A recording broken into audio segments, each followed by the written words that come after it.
Hi friends, welcome to infinite world of GK. ഇന്ന് നമ്മൾ കാണാൻ പോകുന്നത് KSTU സംഘടിപ്പിച്ച USS മോഡൽ എക്സാമിനേഷൻ്റെ ബേസിക് സയൻസിൻ്റെ ക്വസ്റ്റ്യൻ പേപ്പറാണ്. നമുക്ക് ചോദ്യങ്ങൾ നോക്കാം. 16 മുതൽ 35 വരെയുള്ള ചോദ്യങ്ങളാണ് ബേസിക് സയൻസിൻ്റേത്. 16ാമത്തെ ചോദ്യം, താഴെ പറയുന്നവയിൽ ഏതാണ് ശരിയായ ഗ്രൂപ്പ്?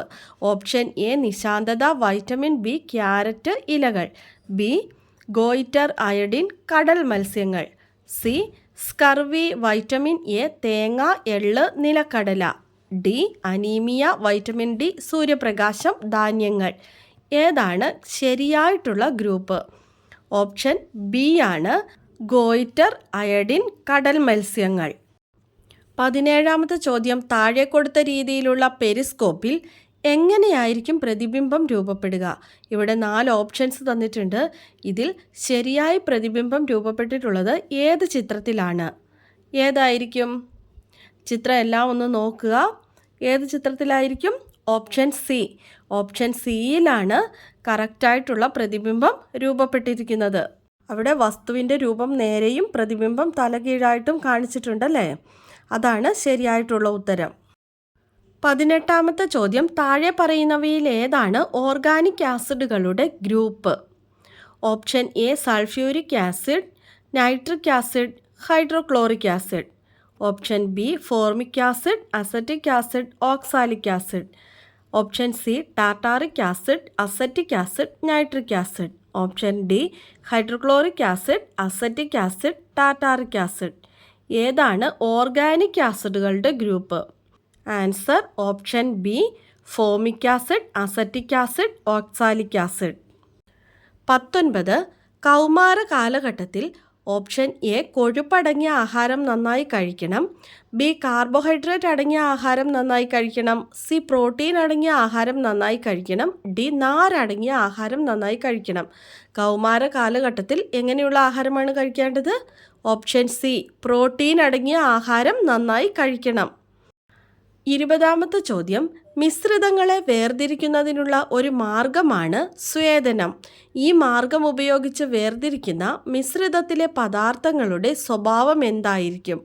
എ പദാർത്ഥങ്ങൾ രണ്ടും ലയിച്ചു ചേരുന്ന ദ്രാവകങ്ങളാകും, ബി പദാർത്ഥങ്ങളിൽ ഒന്ന് ഖരപദാർത്ഥവും മറ്റേത് ദ്രാവകവുമായിരിക്കും, ഖരപദാർത്ഥം ലയിക്കുന്നതായിരിക്കും, സി പദാർത്ഥങ്ങൾ രണ്ടും ദ്രാവകങ്ങളും ലയിച്ചു ചേരാത്തവയുമായിരിക്കും, ഡി പദാർത്ഥങ്ങളിൽ ഒന്ന് ഖരപദാർത്ഥവും മറ്റേത് ദ്രാവകവുമായിരിക്കും, ഖരപദാർത്ഥം ലയിക്കാത്തതായിരിക്കും.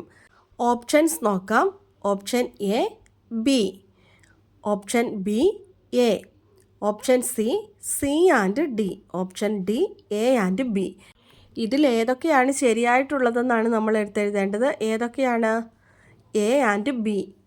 എ പദാർത്ഥങ്ങൾ രണ്ടും ലയിച്ചു ചേരുന്ന ദ്രാവകങ്ങളാകും, ബി പദാർത്ഥങ്ങളിൽ ഒന്ന് ഖരപദാർത്ഥവും മറ്റേത് ദ്രാവകവുമായിരിക്കും, ഖരപദാർത്ഥം ലയിക്കുന്നതായിരിക്കും.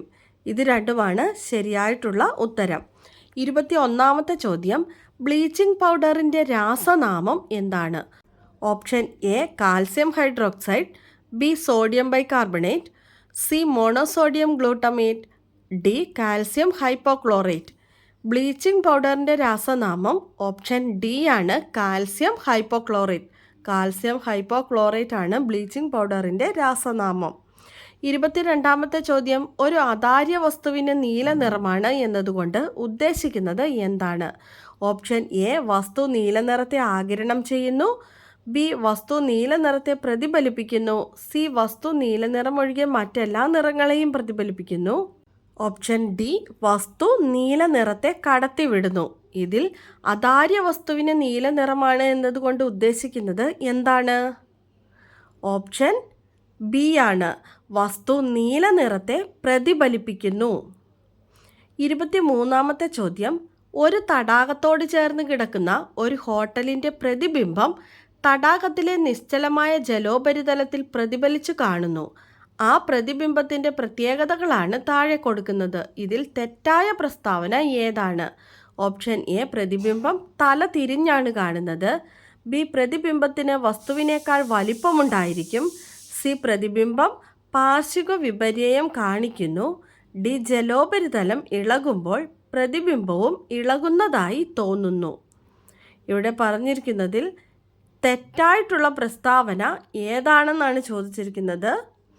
ഓപ്ഷൻ ബി, പ്രതിബിംബത്തിന് വസ്തുവിനേക്കാൾ വലിപ്പമുണ്ടായിരിക്കും. ഇതാണ് തെറ്റായിട്ടുള്ള പ്രസ്താവന.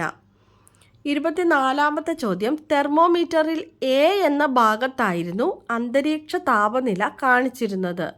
തെർമോമീറ്റർ ഒരു ദ്രാവകത്തിൽ വെച്ചപ്പോൾ മെർക്കുറി ബി എന്ന ലെവലിലേക്ക് മാറി എങ്കിൽ താഴെ പറയുന്നവയിൽ ശരിയായ പ്രസ്താവന ഏതാണ്?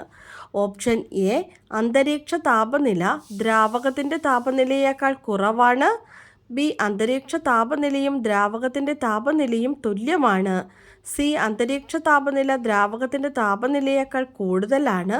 ഡി, ഇവയൊന്നുമല്ല. ഉത്തരം ഏതാണ്?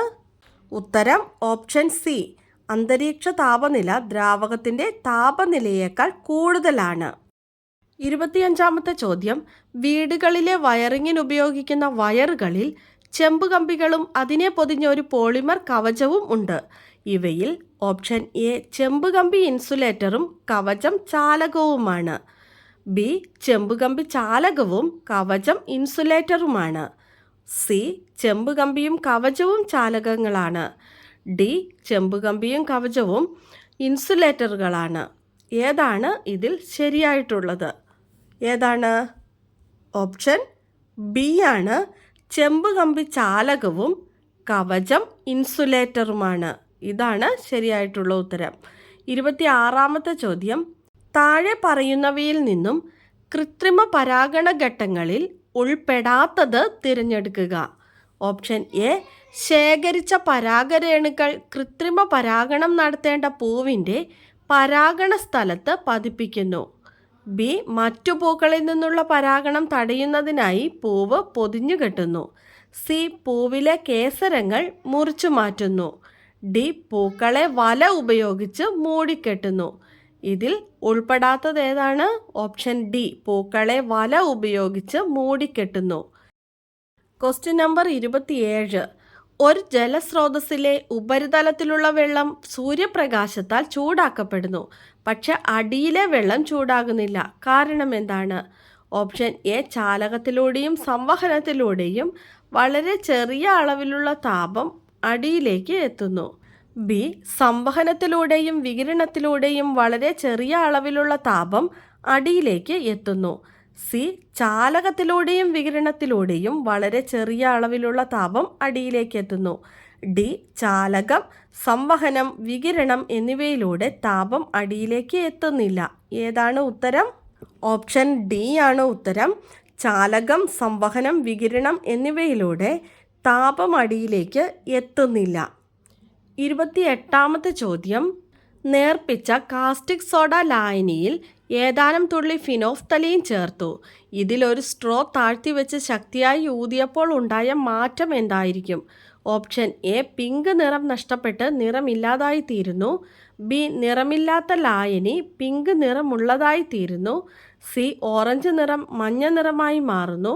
ഡി, മഞ്ഞ നിറം ചുവപ്പ് നിറമായി മാറുന്നു. ഇതിൽ ശരിയായിട്ടുള്ളത് ഏതാണ്? ഓപ്ഷൻ എ, പിങ്ക് നിറം നഷ്ടപ്പെട്ട് നിറമില്ലാതായി തീരുന്നു. 29ാമത്തെ ചോദ്യം, സൂര്യൻ അസ്തമിക്കുന്ന സമയത്ത് ചന്ദ്രനെ നേരെ തലയ്ക്ക് മുകളിൽ കാണാമെങ്കിൽ അതിൻ്റെ ആകൃതി എന്തായിരിക്കും? ഇവിടെ 4 തരത്തിലുള്ള ആകൃതി തന്നിട്ടുണ്ട്. ഇതിൽ ഏത് ആകൃതിയിലാണ് സൂര്യൻ അസ്തമിക്കുന്ന സമയത്ത് ചന്ദ്രനെ നമ്മുടെ തലയ്ക്ക് മുകളിൽ കാണാമെങ്കിൽ ഏത് ആകൃതിയിലായിരിക്കും? ഏതാണ്? ഓപ്ഷൻ ബി ആണ് ഉത്തരം. 30ാമത്തെ ചോദ്യം, കോശമർമ്മമില്ല, ഹീമോഗ്ലോബിൻ അടങ്ങിയിരിക്കുന്നു, രക്തത്തിൽ ധാരാളമായി കാണപ്പെടുന്നു. മുകളിൽ കൊടുത്ത പ്രസ്താവനകളുമായി ബന്ധമുള്ളത് ഇതിൽ ഏതാണ്? ഓപ്ഷൻ എ, ചുവന്ന രക്താണുക്കൾ. ബി, വെളുത്ത രക്താണുക്കൾ. സി, പ്ലേറ്റ്ലെറ്റുകൾ. D, plasma. ഏതാണ് ഇതുമായി ബന്ധമുള്ളത്? ഉത്തരം എ, ചുവന്ന രക്താണുക്കൾ. 31ാമത്തെ ചോദ്യം, സൂര്യോദയം കിഴക്കും സൂര്യാസ്തമയം പടിഞ്ഞാറുമാവാനുള്ള കാരണം എന്താണ്? ഓപ്ഷൻ എ, ഭൂമിയുടെ ഭ്രമണം കിഴക്ക് നിന്ന് പടിഞ്ഞാറോട്ടാണ്. ബി, ഭൂമിയുടെ ഭ്രമണം തെക്ക് നിന്ന് വടക്കോട്ടാണ്. സി, ഭൂമിയുടെ ഭ്രമണം പടിഞ്ഞാറ് നിന്ന് കിഴക്കോട്ടാണ്. ഡി, സൂര്യൻ ഭൂമിയെ ചുറ്റുന്നതുകൊണ്ട്. ഏതാണ് ശരിയായിട്ടുള്ളത്? ഓപ്ഷൻ സി, ഭൂമിയുടെ ഭ്രമണം പടിഞ്ഞാറ് നിന്ന് കിഴക്കോട്ടാണ്. 32ാമത്തെ ചോദ്യം, തന്നിരിക്കുന്നവയിൽ ശരിയായ പ്രസ്താവന ഏതാണ്? ഓപ്ഷൻ എ, മാവിൽ ആൺപൂവും പെൺപൂവും വെവ്വേറെ സസ്യങ്ങളിൽ കാണുന്നു.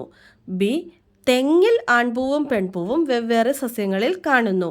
സി, ജാതിമരത്തിൽ ആൺപൂവും പെൺപൂവും ഒരേ സസ്യത്തിൽ കാണുന്നു. ഡി, പനയിൽ ആൺപൂവും പെൺപൂവും വെവ്വേറെ സസ്യങ്ങളിൽ കാണുന്നു. ഇതിൽ ശരിയായിട്ടുള്ളതാണ് ചോദിച്ചിരിക്കുന്നത്. ഏതാണ്? പനയിൽ ആൺപൂവും പെൺപൂവും വെവ്വേറെ സസ്യങ്ങളിൽ കാണുന്നു. Option D. 33ാമത്തെ ചോദ്യം, മുതുകു മുന്നോട്ട് കുനിഞ്ഞിരിക്കുന്ന ശാരീരിക വൈകല്യത്തെ എന്താണ് പറയുന്നത്? Option A, kyphosis. B, lordosis. C, scoliosis. D, metaphosis. ഏതാണ്?